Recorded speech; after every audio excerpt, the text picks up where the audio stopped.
Hi, it's me again with Corel Draw Tips and Tricks, and a subscriber or a viewer sent me a request to email him so he could email me a picture of a logo that he was having to reproduce. The award for a friend of his had broken, and he was trying to reproduce it. And this was the only picture he had, and I almost told him that he's going to have to send me something better than that, because I'm just imagining that the picture was sent at an angle or taken at an angle. So I drew this logo. Didn't take me very long, and I'm not going to go through the whole process, but I'm going to kind of show him how I did this. He was curious. So I'm just going to draw some rectangles, and since this picture was taken at an angle, I'm just going to act like it's not. So it's not going to be perfect, and I'm thinking that the boxes are the same size, and this is what I came up with. So the first most critical part is the bottom of the logo with this circle, and I just took my ellipse tool and made a ellipse, and then you just stretch it out to try to get to about to the shape of that bottom part. And because it's on a curve, it was a little bit difficult, but I'm going to call that good, especially for the video. Then take your virtual segment delete key and delete these lines you do not need anymore.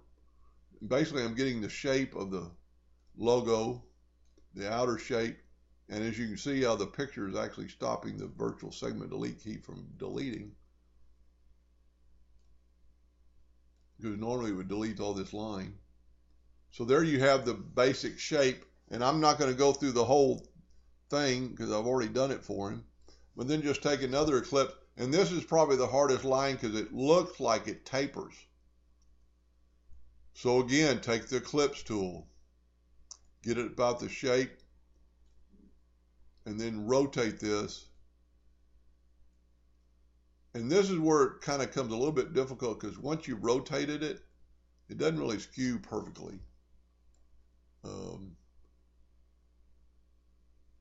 It makes it a whole lot harder.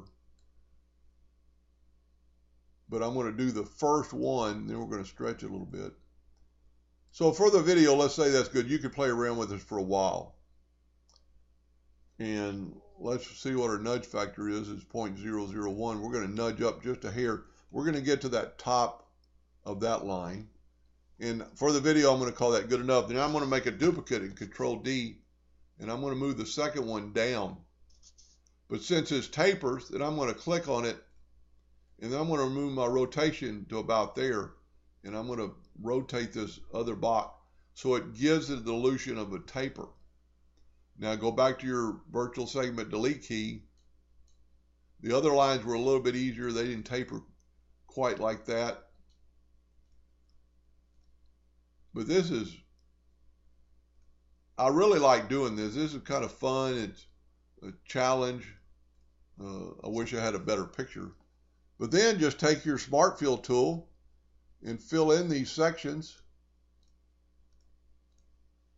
And then let's grab the pick tool, and let's set our nudge factor on. Let's see how big this is. Whoop.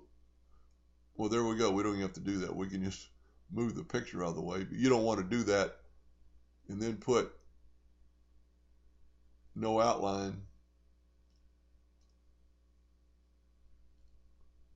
Well, it's easier to just set the nudge factor on, let's say, 5 inches, and just nudge these parts out of the way, because then you won't have a hairline. So there is the start of that logo. It tapers just a little bit. Maybe if I was going to do it for real, I'd taper a little bit more. The other lines were a little bit easier. They didn't taper as much. I couldn't really tell by the photograph, but they're just separate lines. So just make you some ovals and then duplicate them over with hairlines and then fill it in. I hope it helped him a little bit, and thank you for watching.